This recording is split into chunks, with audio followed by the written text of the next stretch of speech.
Hi guys, Heather with FeatherBear Designs. I am filming the tutorial today, that's what I'm filming, on how to use your extra epoxy to create keychains with some silicone molds. So this was something that I approached a while ago. I never did the video, but I'm doing the video now. So I have these little molds that I ordered from Amazon. They come in a pack that has 5 different shapes. Teardrop, a circle, and an oval. And if you can see, there's a little dauber in there. So when you pour your epoxy into this, as long as you don't overflow it, then they come out with a hole already in them. I'll show you here. I don't know if you can see or not. It probably won't focus. There's a hole right there already in it. So you can make your keychains and whatnot without having to drill holes into the epoxy. So for today's video, I'm going to show you a unicorn mold that I ordered from Amazon, a mermaid tail from Amazon, and those little shapes. Now what I do is typically I will do this with my extra epoxy if I have any. I will just mix it up with some glitter and dump it in. For the sake of the video, I mixed a brand new batch of epoxy. And then I have some little Dixie cups. So what I'm going to do is I'm going to pour some of my epoxy into one of the Dixie cups and then add some chunky glitter. This is just a silver pink mix. I'm going to add some of that to the epoxy.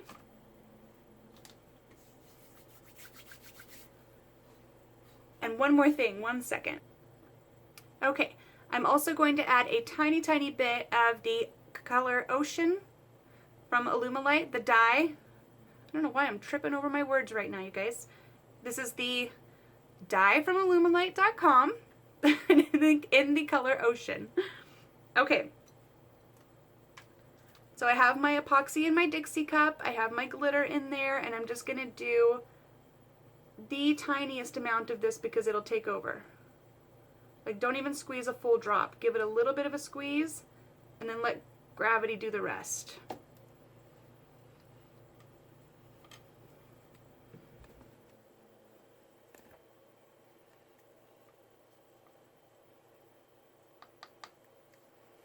I'm going to mix this up.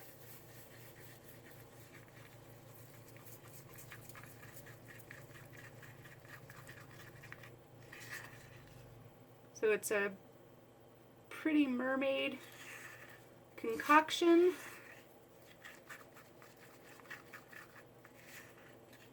You see that? And then that's going to go right into the mermaid mold.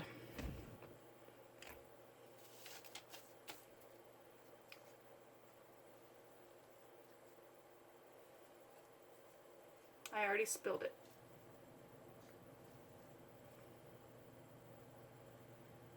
I need somewhere to put my stick. Okay. Pour it slowly because as it starts evening out, that's when it goes and fills up those edges.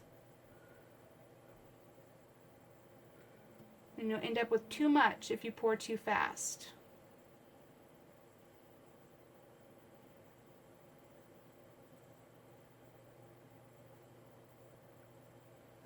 And then I just take my stick and I make sure I work that epoxy into the corners of the tail.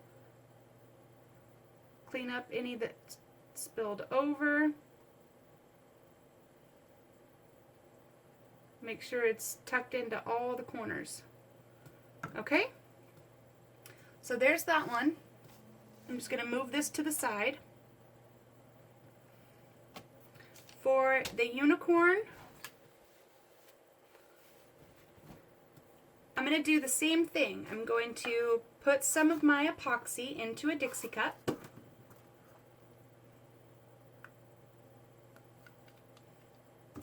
And I'm going to put a tiny, tiny drop of the red dye from Alumalite.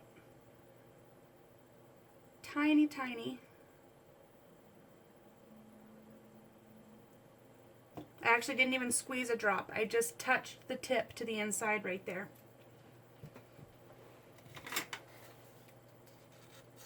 And I'm going to mix that into the epoxy.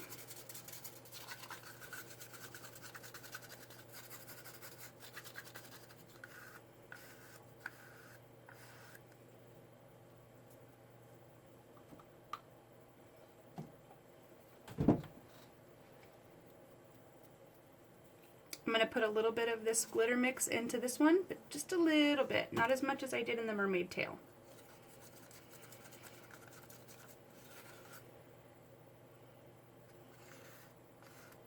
And I think I'm going to need a little bit more epoxy for this one, so I'm just going to dump some in.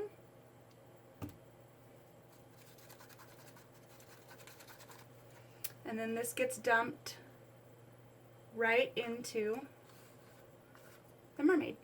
Or the unicorn. I don't know where my brain's at today, guys.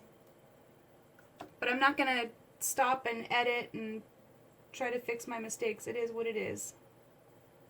Okay, so you have to kind of work the epoxy into the horn on this one, which isn't a big deal. You can clean up the top of the mold afterwards. You want to make sure you work that in there.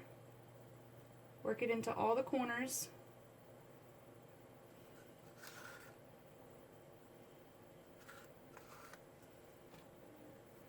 And then I just take the back side of a popsicle stick and just scrape off anything that's extra on there. I'm going to repeat the same process for these little guys, except I'm just going to mix the glitter into this. Now I want these to just be clear with the glitter in them. So I'm just going to mix some of my glitter in there, but I'm also going to use a little bit of this extra chunky goodness that I have. I'm going to put a little bit of that in there.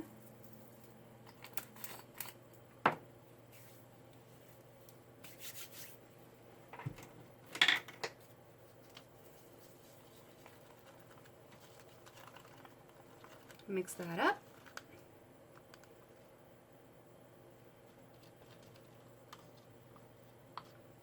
I'm going to keep my stick handy. I don't know if you guys will be able to see these or not. I hope you can.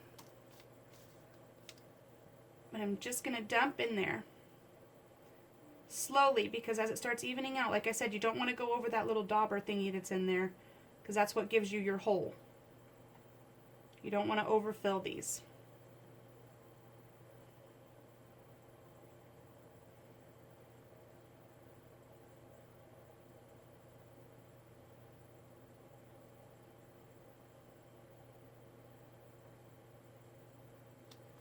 Okay. Now I'm going to let these sit. They take about 6 hours to cure. I'm going to put them on a level surface and let them do their thing. I hope you guys enjoyed the video, and I hope that you make lots of fun projects with your extra epoxy.